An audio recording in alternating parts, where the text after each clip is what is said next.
I call our work session to order. This is Monday, October the 8th, and I would ask the clerk to take the roll. It has been taken. Commissioner Joslin is absent. All right, this is our work session on a budget presentation for 2013, and I'll ask our city manager to tell us what's going on. Well, thank you, and welcome to my favorite time of the year. And happy birthday. Oh. Now you just messed up my whole next line. Sunny days, crisp nights, Michigan colors, and a presentation of a proposal for next year's operating budget. I love the budget cycle. The process gives us clarity. It assures we all understand each other and are tied together, moving in a unified way. It's the most public announcement we make of how the people's money is spent to assure that their lives are better for being a part of this community. Organizations that see budgeting as merely a compilation of numbers or dollars coming in and widgets rolling out are bound to fail. Organizations that see budgeting as a numerical depiction of their values and the promises they make, where each piece is interconnected, laying the foundation for the future, are more likely to succeed. We do this well, and we do it all year long. Tonight, Nancy and I plan on taking up most of the next half hour, giving you background on and familiarizing you with the issues you'll be focused on in the next 3 months. We're going to try to break the discussion up in the following way. It's time to talk about the big, important issues waiting just behind the door while we're discussing next year's budget. We'll provide you with a summary, a general overview of the proposed budget subtotal lines. I'll run through the most notable estimates included in this budget that are subject to change as the year goes on. Nancy will talk about where the money goes and what buckets it's held in. We'll review the strategies and the priorities that define all the numbers you found on the pages. The budget, after all, is the tool we use to satisfy the strategic vision the leadership team set for the future of the community and the Commission's top 10 ways to get there. Finally, we'll summarize and talk about what comes next. All budgeting begins with what's important to us, whether we're choosing between the kids' college fund and saving for a new roof at home or the multiple demands of a community. Budgeting, after all, is not just about what you can afford. It is also about balancing divergent priorities and achieving parity between what's desirable and how to pay for it. Achieving some kind of consensus around our values will be important as we move through this fall's discussion about the 2013 operating budget. But much more essential to Mount Pleasant's future health and prosperity will be the decision you must make in the next 4 months or so about what you are willing to spend on which services and programs and where the money will come from. We spend a lot of time talking about what we need to do to achieve the future we want. It really is time to talk about the best way to pay for it. As we work through this budget analysis, one of the first things you will likely see is that our revenues outstrip our expenditures by about $500,000. Are we broke? Absolutely not. There's more than enough money in the savings account to cover the gap. The issue is that we've had to close a similar gap for the last 3 years from money we were able to save the prior year. There's no guarantee we can keep doing that. And frankly, it's just not a good way to run a household, a business, or a government. We are here even though over the last 6 years, we've cut the workforce by 12%, we've continually improved our work processes to save time and money, and we've adjusted the budget well in excess of $1 million.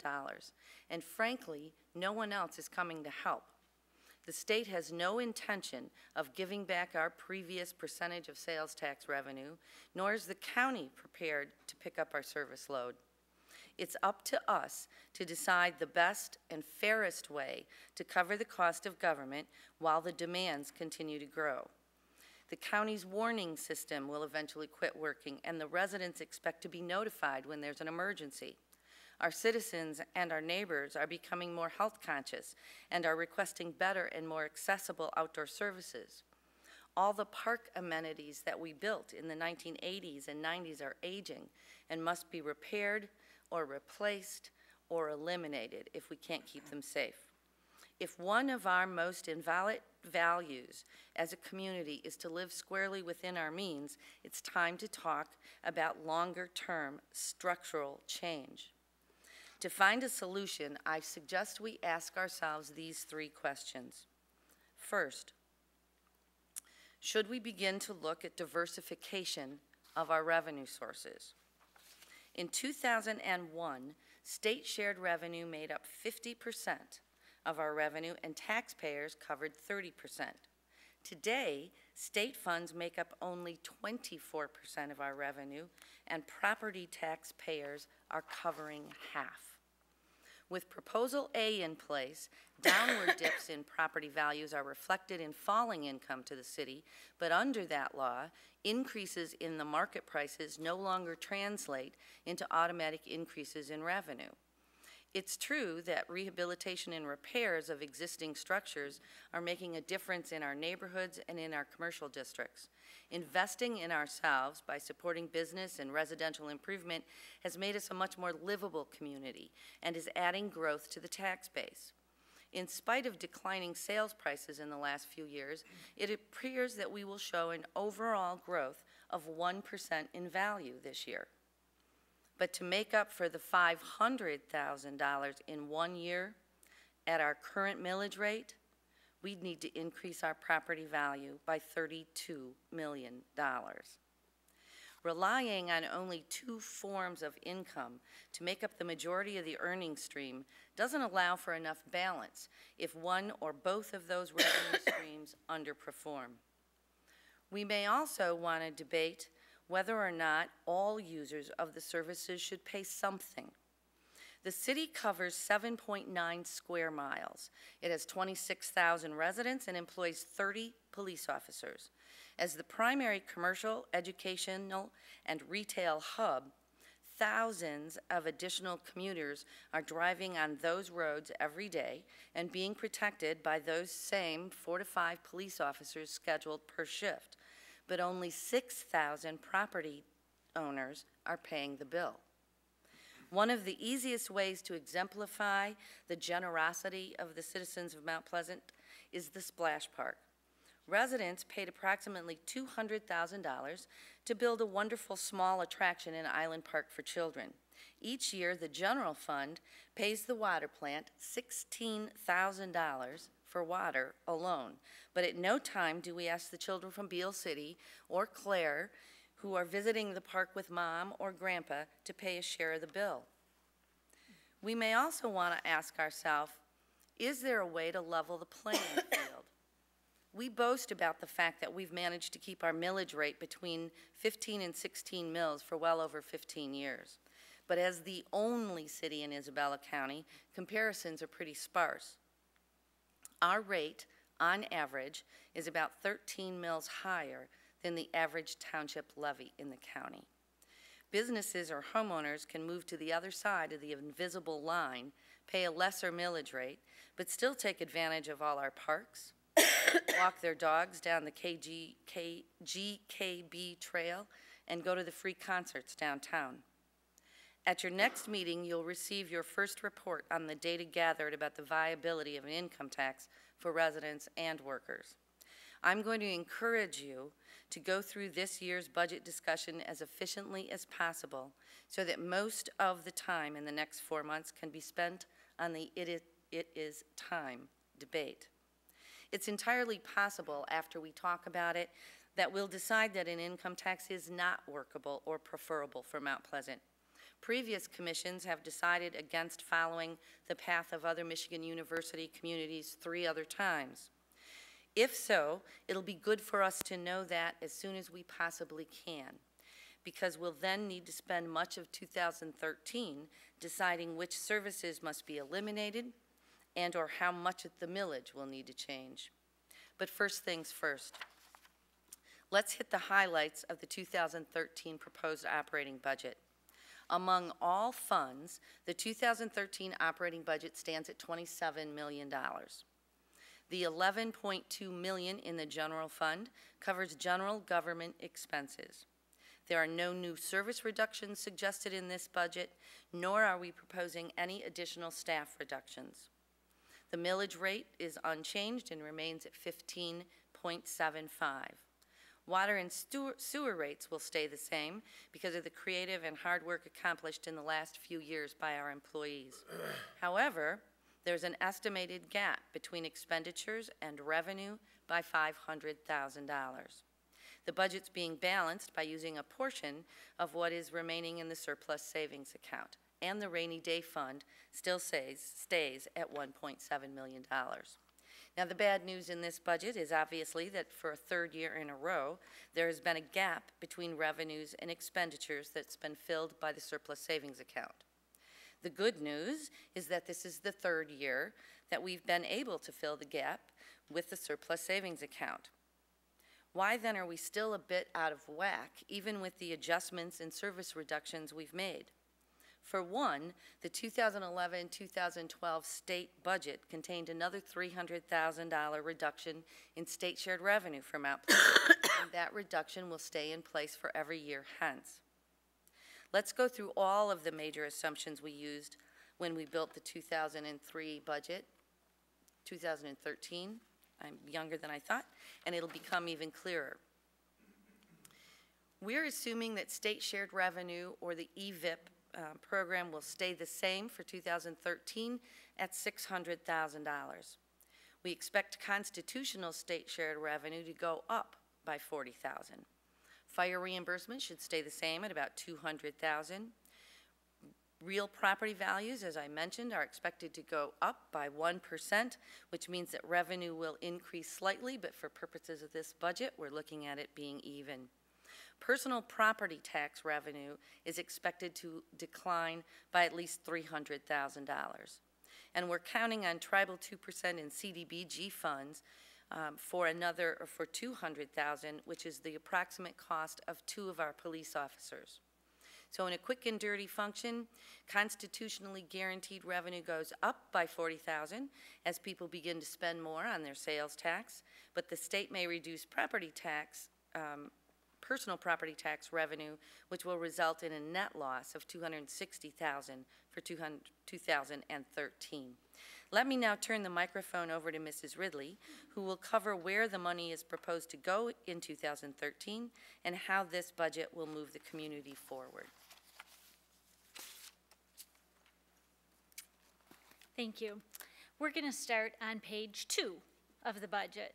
But don't worry, I promise I won't take you through all 182 pages of the entire document. Page 2 merely is a graphical representation of the $27 million budget that Kathie referred to. It shows you which categories comprise the $27 million. Although we focus the vast majority of our time on that 40% purple section in the front of the graph, it takes all $27 million to provide the services to our community and to move the vision of our community forward. Let's start, as we always do, with our focus on the general fund. This is the same graph you saw earlier in the presentation. I show it again just to remind you of where the general fund bucket dollars come from. Almost 50%, or $5.2 million, is from property tax generated locally. We spend 58% of those general fund dollars providing public safety services to our residents, businesses, and visitors. Another 17% is spent for quality of life issues in our community. Another way to look at how we spend the funds entrusted to us is that 71% is spent on compensation, which is exactly what you would expect in a service organization such as ours. After a couple of special meetings and work sessions where we talked about the vision and future of our community, in February of this year, you adopted these 8 vision statements. The staff used these vision statements to guide the specific objectives and the immediate year tactics for making progress toward them. During those special meetings, you'll remember you also weighed in on some specific targets to shoot for when you voted with your garage sale dollar stickers. To refresh your memory, the top 10 more specific targets that were important to you in the short term are shown on the screen, probably easier to read on your handout. The staff paid particular attention to these as this 2013 proposed budget was developed. I'll give you more specifics, but the screen gives you a clue about the ones this operating budget makes progress towards. The ones in green have something specific in this budget to move them forward. The ones in blue have very little progress, if any, and I'll explain why that is as we go further. So let's back up for one moment to another page in the document. This is page 9 from the document, and this is the format that we use to show you and the public more specifically the objectives and the tactics supported by this budget to move those vision statements forward. The shortcomings of these pages is that they don't show you all of the things we currently do that impact those vision statements. They focus on the new things we will be exploring during 2013. Again, I don't intend to discuss each one from those 8 pages of the budget, but I will highlight a few of them for you. But first, let's make sure we understand how this part of the budget is read, as the format is slightly changed from previous years. At the very top is the broad vision statement, where we talked about, for instance, varied recreational and cultural opportunities. Along the left side are what we call objectives. These are what we are trying to accomplish, and many times will take multiple years to do so. The right side are the tactics, or the more specific things that will be accomplished in 2013. If there's a red dollar amount, like you see along the bottom of the screen, this is the dollar amount we were able to identify within the document that it takes to accomplish this specific tactic. You'll notice, though, that many of them don't have red dollar amounts, but don't think for a second that those come for free. Those are merely ones that primarily involve staff time, which has a price tag. We just didn't quantify it necessarily, because as you well know, nothing good in life comes free. It's important to remember in this section also that we're at the big budget level, we're at the big pie chart, because this is based on the full $27 million of the budget. And it's important to remember that some of these red dollars, if we decide these tactics aren't important, may not be able to be moved to another bucket to do something else. Briefly starting with your first vision statement about stable funding from a diverse tax base, the single biggest tactic in this section is the redevelopment of the Mount Pleasant Center, which is obviously a multi-year project. But in the document, you'll see more of the specific items that will be accomplished during 2013. The next is the investigation and maybe education process of the income tax as a potential new funding source, as Kathie covered. Then there are a number of work processes called out in the document. One of them that I particularly bring to your attention now is a discussion about whether your portable devices that you use for agenda packets should be replaced with something different. Funds have been allocated in this budget for it, but your input as to whether they are needed, what is needed, and when they're needed is up to your discussion. Vision Statement 2 about services and opportunities with cooperation assumes a continued cooperation with the Pure Michigan marketing, working with communities on wellness and branding, which was one of your top 10 items. This also includes reaching out to CMU to give a student a PR intern experience and utilizing some new features of the Coordinated Records Management System. Vision Statement 3 focuses on possibly doing a survey to determine what is missing in the shopping, dining, and entertainment options so we know what to begin recruiting. Various construction projects in the downtown area, and construction of an east-west grid street on Mission just south of Sherwin-Williams. Vision Statement 4 includes the airport layout plan to focus on what's needed at the airport, continued use of appropriate economic incentives, the Mount Pleasant Center redevelopment again, and a potential replatting of Industrial Park South to open up additional land for development. What we have found is that the original design of 10-acre lots in that industrial park aren't really what the market is looking for, so we may be able to split some of those lots. Vision Statement 5 focuses on making sure Peak is sustainable for the long term, implementing additional programs from the Recreation Needs Assessment that we received, and one of your top 10 priorities regarding cultural events and activities. Although we show some progress on this statement during 2013, this one proved to be somewhat of a challenge, and I'll give you a little bit more information about that in just a moment. While this page outlines some infrastructure, this is a perfect example of some of the things we do every year, but they don't show up on this part of the budget. Every year, we do $100,000 of replacement sidewalk. We do $200,000 of sewer relining, and we do hundreds of thousands of streets for reconstruction or maintenance. So I would encourage you to look at Appendix A to get the better listing of all of those projects. This budget maintains police staffing levels, which was one of your top priorities. But as Kathie mentioned, it's important to remember that 2 of those officers are funded with grant funds. There's some focus on managing traffic and managing traffic control orders, additional maintenance of storm sewers to protect our community, and as we've discussed before, the ash tree emerald ash borer, that's always hard to say, issue. We need to come up with a plan to deal with our multiple hundreds of trees that are dying right in front of our eyes in our neighborhoods. We hope to complete a package for potential upscale housing project in the downtown. The master plan will require a significant amount of staff time, planning commission, and your time during 2013. Sidewalk inventories and plans are needed to make progress on one of your top 10 targets, and the evaluation and decision regarding the continued funding of the Youth and Community Services unit will be needed. That's really a lot of projects in addition to maintaining the day-to-day. So once again, I think we've set the bar pretty high for 2013. But I do want to take a moment to talk about a couple of the items from your top 10 targets that I don't feel we made a lot of progress on in this 2013 budget. The first one has to do with consistent application of codes. As this statement clearly says, we need more discussion on this topic in order to make progress on it.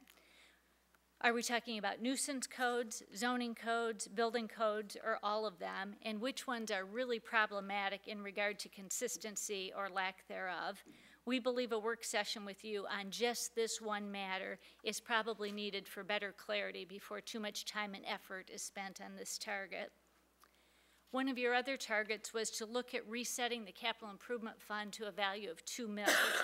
This budget that you have in front of you has a recommended 2013 funding level still at the 1.5 mills. The reason we left it at that was really twofold. One is we felt like we were able to accomplish the major priorities in the 5-year capital improvement plan by keeping it at 1.5 mills. But secondly, if we would have tried to get it to 2 mills, we would have only had 2 options. One would be to either increase the total millage rate above the 15.75 or to reallocate a half a mil from operations. So instead of that gap being $500,000 between revenues and expenses in the general fund, it would have grown to $700,000. And the last one that we did not make as much progress on is the encouraging cultural activities and festivals. As you know, these community events take a lot of staff time, so our discussion centered around which events support our community's image, how much staff support is needed during the event, and can we do that with existing staff, particularly public safety employees, without affecting their regular duties. Where's the best place for events? Most of ours are currently downtown, but is that truly the best? What events should the city sponsor? Which ones should we partner with others on? And how do we share the cost of that staff time? We've talked a lot about this as a staff and are trying to summarize some of those decision points for you to talk through as we move forward. So we will outline those to you and bring them back to you at a later time. So in summary, moving the vision forward can best be seen on those pages of the document if you don't want to read all 182 pages. And if you want to see where the money goes, there's a good summary on the top line, and then the capital improvement can be seen in the back part of the budget. So with that, I'll turn it back over to Kathie. Thank you, Nance.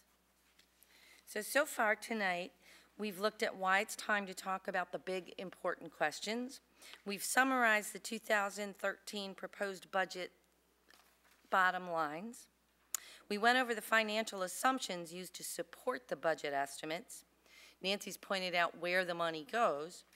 And we've highlighted some of the expenditures, some of the projects that will move your vision forward. We can now start winding down this discussion by talking about what's next. First of all, this presentation will be added to the city's website this week, Will be posted there along with a copy of the budget so that any member of the public can review Nancy's and my presentation as many times as they like. On October 20th, you'll receive your first set of data on the income tax study that you contracted for.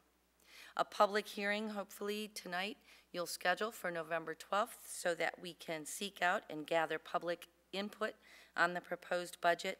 And then we'll be scheduling work sessions at most of the future meetings, so you'll have enough time to talk about this budget. Finally, you must pass a balanced budget by the last meeting in December. We know, as Nancy's mentioned, that you had some priorities that may not have been sufficiently addressed in this budget, and other items you're interested in talking about further, and those we assume may likely be work session topics. We're thinking you'll want to add the code enforcement topic to a work session, what to do about the sister city relationship in the IRC. Some of you have mentioned that you'd like to talk more about the deer herd management program. We know there's interest in the tree planting program. You've talked about, and Nancy's reminded you about your priority for new festivals and how to treat those. And finally, we've talked briefly about a mass notification system that is already outlined in this budget document. We will work with you to schedule as much time as you need to get through all of these debates and any others that are important to you. At the same time, you're going to have to remember that those big important questions are still looming out there, and they have to be answered too. The choice of where we spend our time and how much we spend is completely up to you. Do you have any questions or suggestions for us tonight that we can use to schedule the rest of your time? Commissioners, any questions? I have a lot of questions, but not tonight. Time to start the meeting. Thank you for that excellent presentation, and we will have questions, I'm sure, as the time moves on.